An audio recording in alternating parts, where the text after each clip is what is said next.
warahmatullahi wabarakatuh. Waalaikumsalam.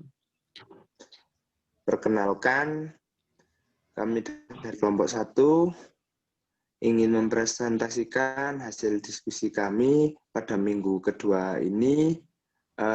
Kelompok ini beranggotakan Yuda Prayoga, yang kedua Natalia Dewi, yang ketiga ada Winta, yang keempat ada Alfian, dan yang kelima ada Hamim Setiawan. Langsung saja ke materi yang pertama, yaitu kebutuhan gizi manusia. Ya, yuk Mas yuk.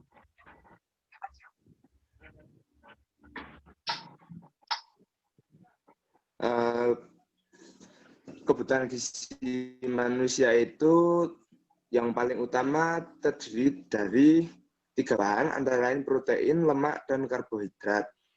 Di mana selain air, 3 komposisi tersebut mempengaruhi atau memiliki peran penting dalam membentuk tubuh manusia. Ya, bisa dilanjut slide-nya.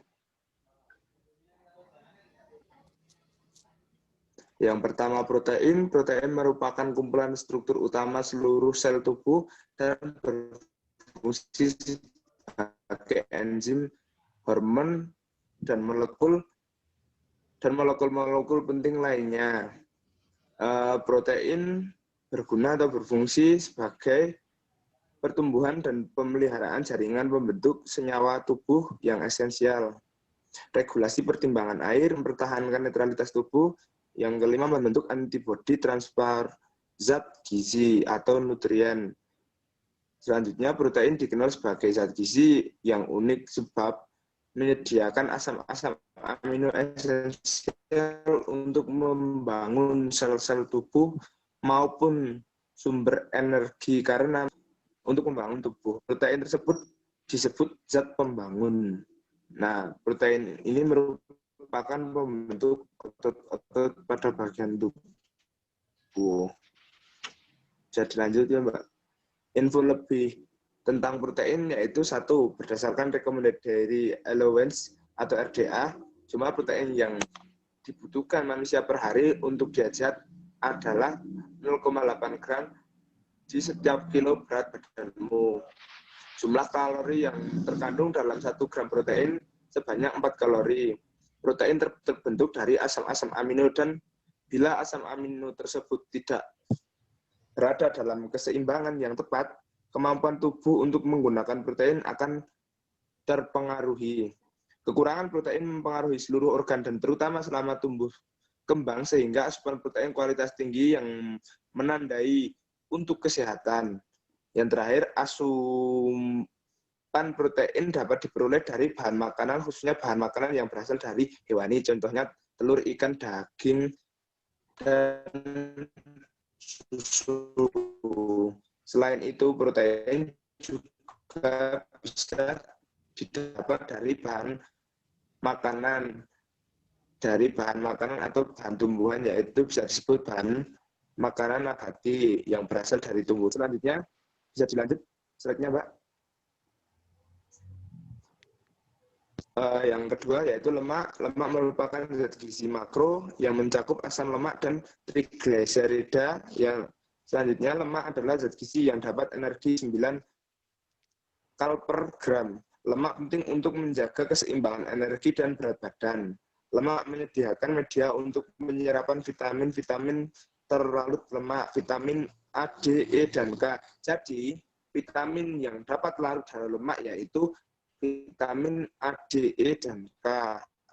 Sehingga di dalam makanan lemak berfungsi sebagai pelezat. Selanjutnya yaitu, yuk dilanjut aja Mbak, slide-nya apa? Peranan lemak untuk tubuh manusia. Peranan lemak yang pertama di dalam tubuh adalah sebagai penyedia energi. Yang kedua adalah sebagai regulator tubuh. Yang ketiga adalah sebagai prostaglandin atau disebut juga hormon lokal. Lemak yang terdapat di sekeliling alat-alat tubuh vital seperti ginjal dan jantung berfungsi menahan organ tersebut dan menjaga dari shock fisik atau menjaga dari tekanan-tekanan yang ada dari luar tubuh. Nah, fungsi lemak yaitu melindungi tubuh, antara lain seperti itu. Lemak dibagi menjadi 2, yaitu lemak nabati dan lemak hewani sudah disebutkan pada depan lagi ya. Untuk lemak hewani dapat diperoleh dari ternak, contohnya daging, telur, susu. Untuk yang hasil peternakan dapat diolah menjadi sumber asupan lemak bagi tubuh manusia. Coba selanjutnya, saya digeser lagi saatnya. Yang saatnya yaitu karbohidrat. Merupakan zat gizi makro yang meliputi gula, pati, dan serat. Karbohidrat merupakan sumber energi utama untuk tubuh karena pada karbohidrat terdapat glukosa yang digunakan untuk proses metabolisme tubuh. Kandungan glukosa dalam karbohidrat merupakan sebuah kandungan yang dalam bahasa awam disebut dengan gula. Dalam 1 gram karbohidrat terdapat sebanyak 4 kalori yang terkandung di dalamnya. Kegunaan karbohidrat bisa dilihat, 1, menjadi sumber energi, memaksimalkan fungsi otak, mempengaruhi resiko penyakit, mengendalikan berat badan, menyehatkan pencernaan, membantu menjaga otot. Karbohidrat dapat didapatkan dengan mengkonsumsi bahan makanan yang mengandung karbohidrat, seperti contoh gandum, kentang, sagu, padi ataupun nasi, jenis umbi-umbian dan biji-bijian lainnya. Selanjutnya, Mbak. Sudah, Mas. Oh ya, mungkin itu yang dapat saya sampaikan. Ada pertanyaan mungkin? Mas. Saya, Mas. Ya. Siapa ya sebut namanya? Nama saya Natalia Dewi Stioning. Ya, Natalia, bisa pertanyaannya? Saya ingin bertanya mengapa protein sangat dibutuhkan di dalam tubuh manusia.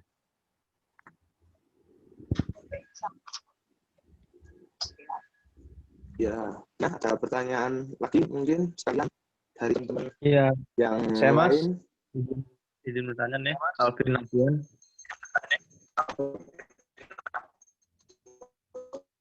Halo? Siapa ya? Perkenalkan dulu. Halo? Halo, Mas? Halo? Halo. Ini saya Alvin Nabian ini izin bertanya nih. Ya, Alfian. Ya. Ini kan lemak biasanya digunakan itu sebagai media penyerapan. Dalam hal ini vitamin yang dapat diserap lemak itu vitamin apa saja ya? Dan mengapa tidak seluruh vitamin dapat diserap? Terima kasih.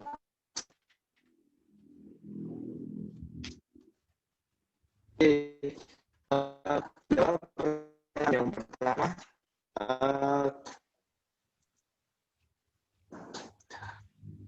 dari Mbak siapa ya tadi namanya? Dewi.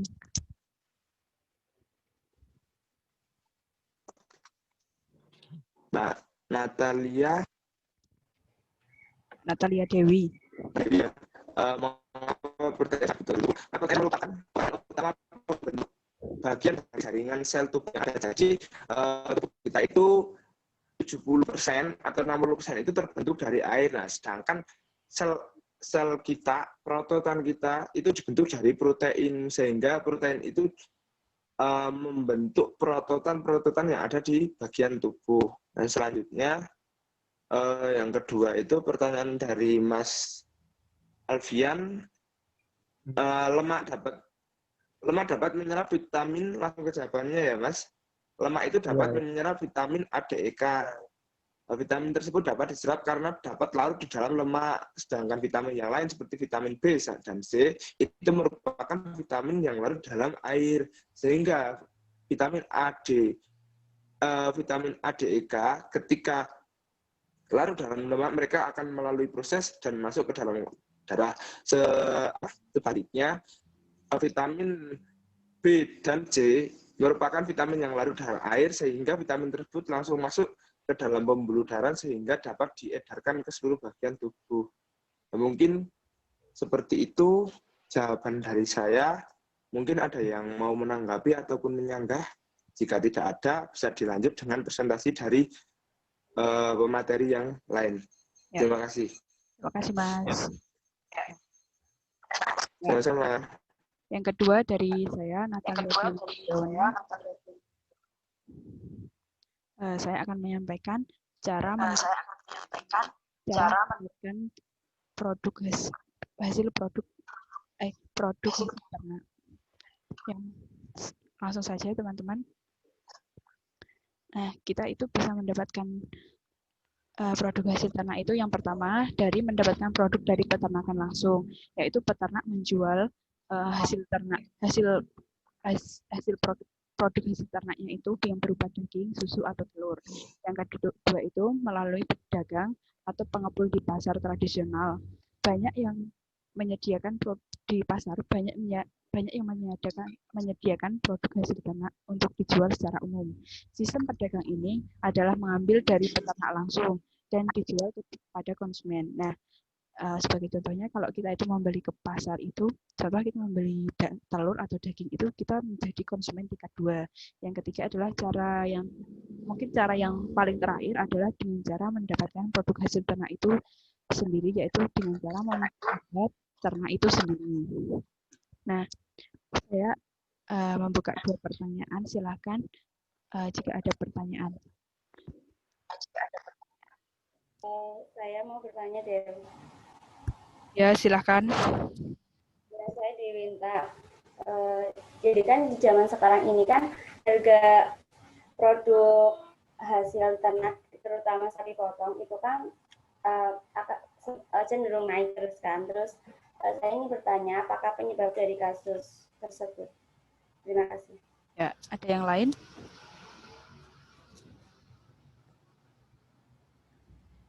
Halo?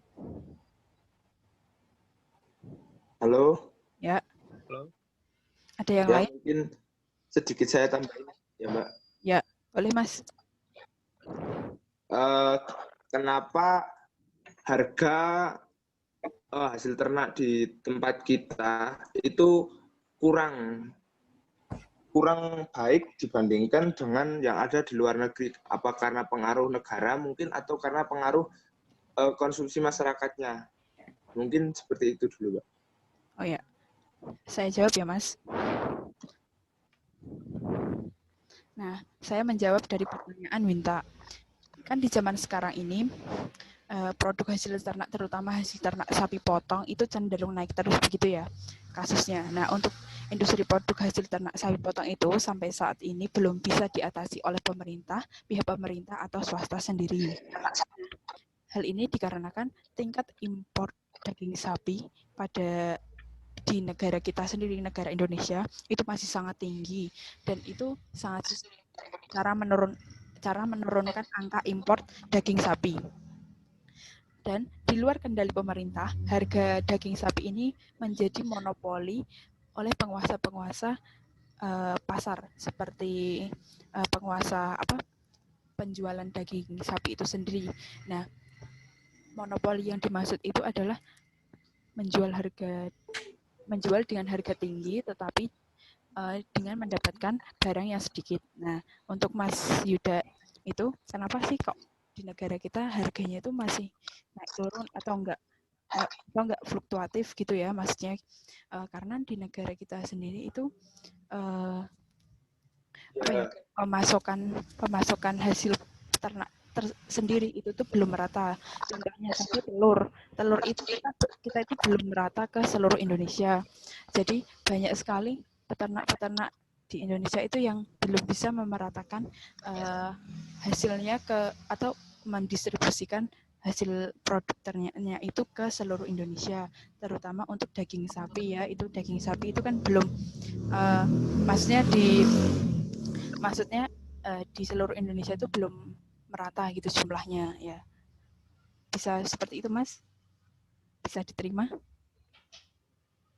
Mbak Winta? Ya, mungkin bisa, Mbak. Ya. Bisa. Ya. Saya cukupkan sekian. Habis ini saya alihkan ke presentasi yang ketiga, yaitu penanganan pasca panen yang akan dibawakan oleh Mbak Winta.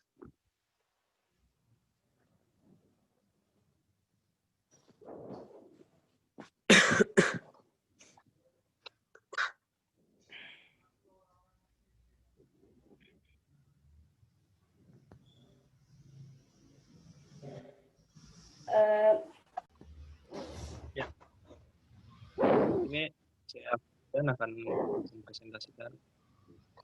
Ya, pengertian penanganan pasca panen itu berbagai tindakan atau perlakuan yang diberikan pada hasil pertanian setelah panen sampai komoditas bisa berada di tangan konsumen. Tujuannya itu agar hasil pertanian dalam kondisi baik dan sesuai untuk dapat segera dikonsumsi atau untuk bahan baku pengolahan.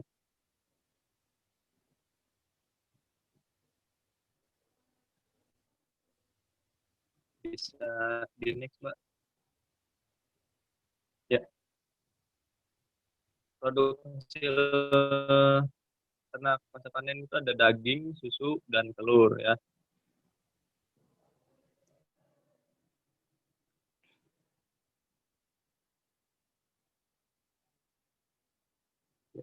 Yang pertama ini ada daging ya. Ini ada beberapa proses dalam menangani pasca panen pada produk daging. Ini ada proses tersebut.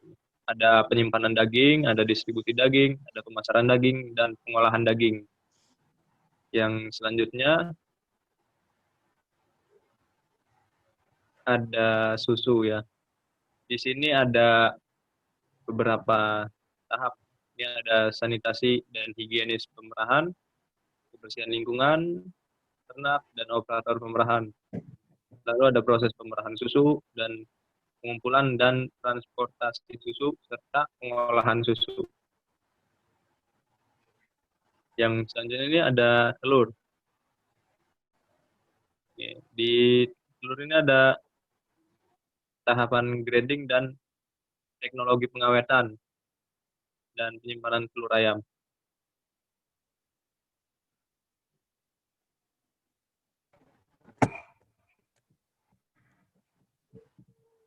Ini udah habis Mas slide-nya, silahkan dibuka sesi pertanyaan. Ada yang bertanya?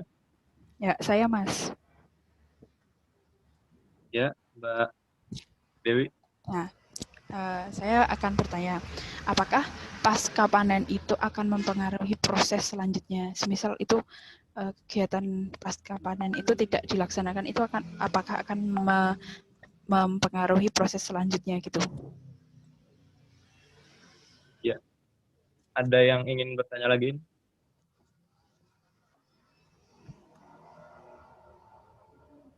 Saya Mas Alvin. Oh, ya, Mas Hamim, silakan. Apakah secara umum penanganan pasca panen di Indonesia sudah memenuhi standarisasi yang ada?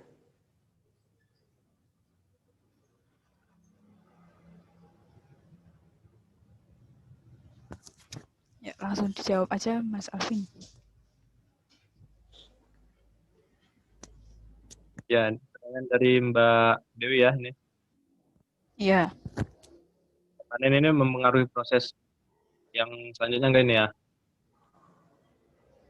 Ya, jawabannya itu ya, karena pasca panen saling berhubungan dengan proses selanjutnya. Sehingga dalam semua step atau langkah harus sesuai dan memiliki prosedurnya itu.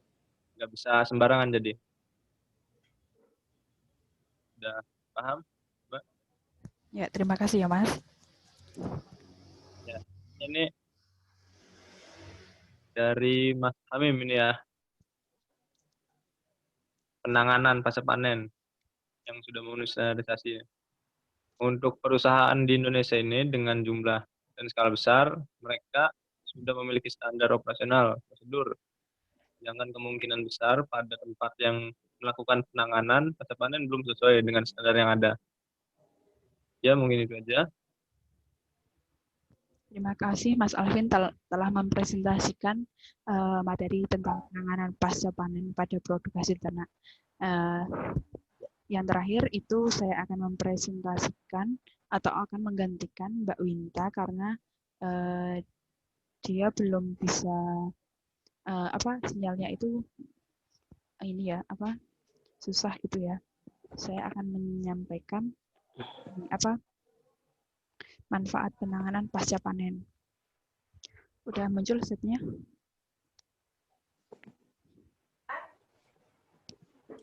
Apakah udah muncul slide-nya? Udah. Nah, langsung aja ya. Nah, yang pertama itu manfaat penanganan pasca panen hasil ternak. Yang pertama itu, dibandingkan dengan melakukan usaha peningkatan produksi, melakukan penanganan pasca panen adalah proses yang terbaik atau proses yang mempunyai beberapa keuntungan antara lain. Nah, ini kita bisa mendapatkan jumlah pangan yang dapat dikonsumsi lebih banyak.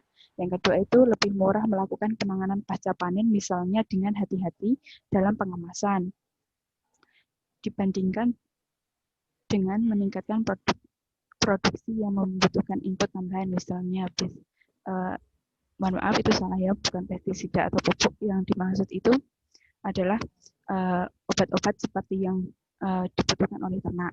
Yang ketiga itu resiko kegagalan lebih kecil. Input yang diberikan pada peningkatan bila gagal bisa memberati gagal panen. Pada penanganan pasca panen, gagal umumnya tidak menambah kehilangan. Yang keempat itu menghemat energi yang dibutuhkan untuk memproduksi hasil kemudian hilang.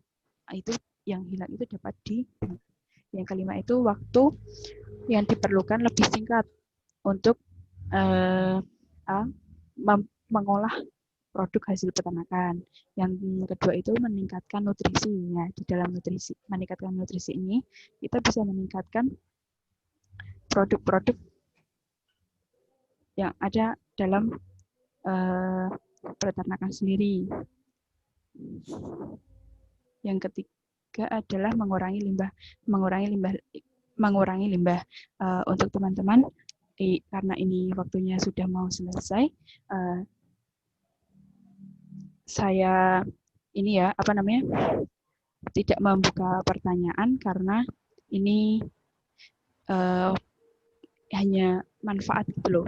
Jadi mohon maaf ya teman-teman, untuk moderator silahkan ditutup acaranya.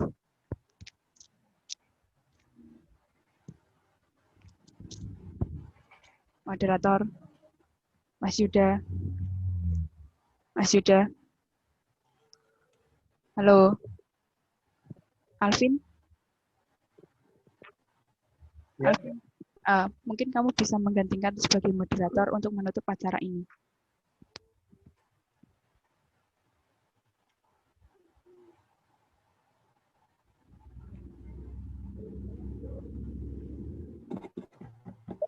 Tadi ini menyampaikan kesimpulan akhir presentasinya,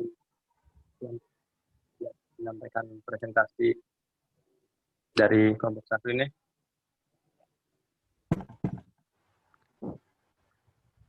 Silahkan menyampaikan kesimpulannya, Alvin.